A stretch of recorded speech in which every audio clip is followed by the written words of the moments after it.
पंचम श्रेणी पिला माने आज भिडियो में आलोचना करबा तमर गणित कार्यपुस्तिका बहिर पाठ 2 पाठ संख्या 2 वृत्त एहार परिमाप विषय को आलोचना करिबा। तो पिला माने चैनल को नुआ आसले चैनल को सब्सक्राइब कर दो एवं वीडियो टी को सांग मानक सहित शेयर कर दो। तो देखो एटा दिया है कार्यफर्द 1 पाठ संख्या 2 आबद्ध चित्र। तो देखो 1 नंबर रे प्रश्न अछि तळे दिया जाइथिबा चित्र गुरिक मध्यरु केउ गुरिक आबद्ध चित्र चिन्हट कर। आबद्ध चित्र केउ गुरिक एडा आबद्ध चित्र एडा मध्य आबद्ध चित्र एडा आबद्ध चित्र नुह एडा आबद्ध चित्र एडा आबद्ध चित्र जेहेतु मिसी नहीं तेणु एडा मध्य आबद्ध चित्र नुह बुझी परलो। तापर नंबर 2 रे प्रश्न अछि देखो तळे दिया जाइथिबा आबद्ध चित्र गुरिकर नाम लेख। एडा को चित्र एडा होछि त्रिभुज तो लिखि दबो त्रिभुज। एडा होछि चतुर्भुज लिखि दबो चतुर्भुज। एडा मध्य चतुर्भुज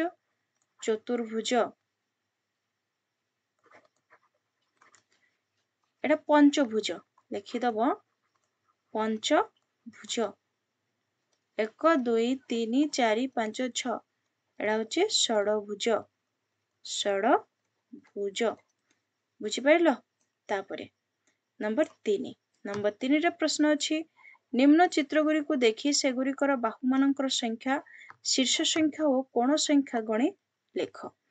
एई चित्र रे बाहु संख्या केतोटी अछि 3टी शीर्ष संख्या केतोटी अछि एगुडा कहउछि शीर्ष बिंदु।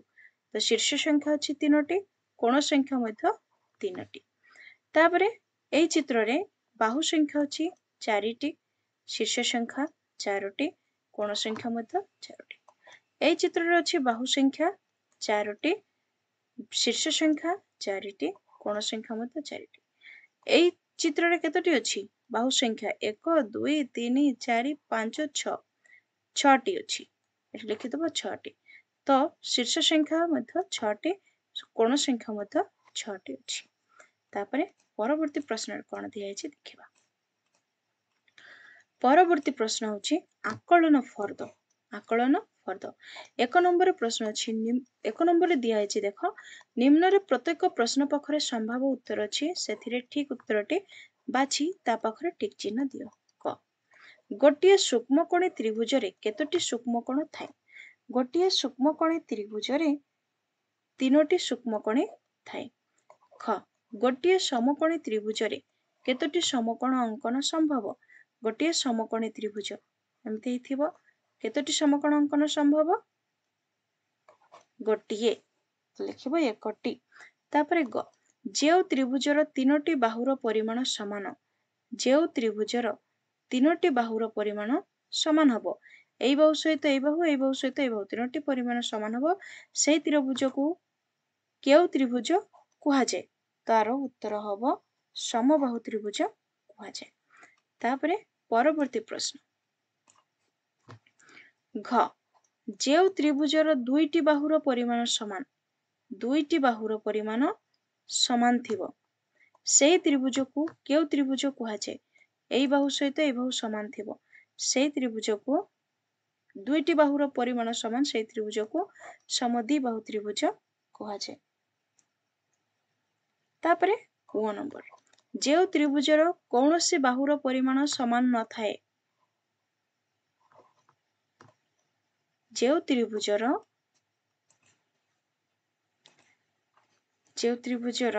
कौनसी बाहुर परिमाण समान न थाए सेई त्रिभुज को केउ त्रिभुज कुहा जाय। सेई त्रिभुज को विषम बाहु त्रिभुज कुहा जाय।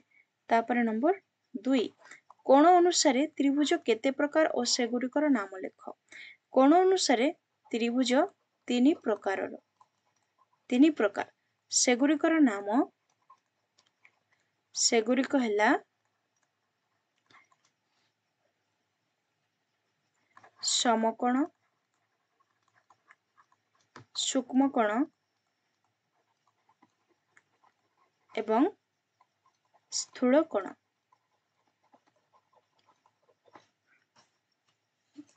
बुझीगला। तापर नंबर 3 रे प्रश्न अछि बाहु अनुसारे त्रिभुज केते प्रकार और सेगुरिकर नाम लेख। बाहु अनुसारे त्रिभुज 3 प्रकार, सेगुरिकर नाम हैला समबाहु त्रिभुज, समबाहु त्रिभुज, समद्विबाहु त्रिभुज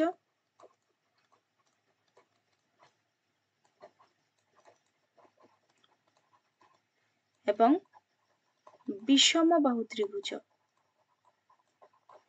विषमबाहु त्रिभुज। तापर नंबर 4 तले दिया जाइथिबा त्रिभुज गुड़िक केउ प्रकार त्रिभुज सेगुरिकर नाम लेख। ए जो त्रिभुज दिया हैछि त्रिभुजर नाम लेखिबो।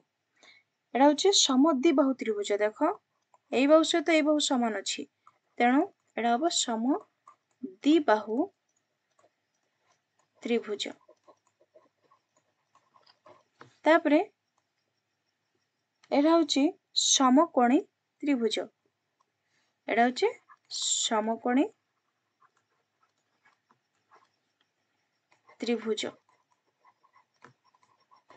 तापर अछि समबाहु त्रिभुज। समबाहु त्रिभुज। बुझी पाइलो पिला माने? तो एतिकिरे सरिला।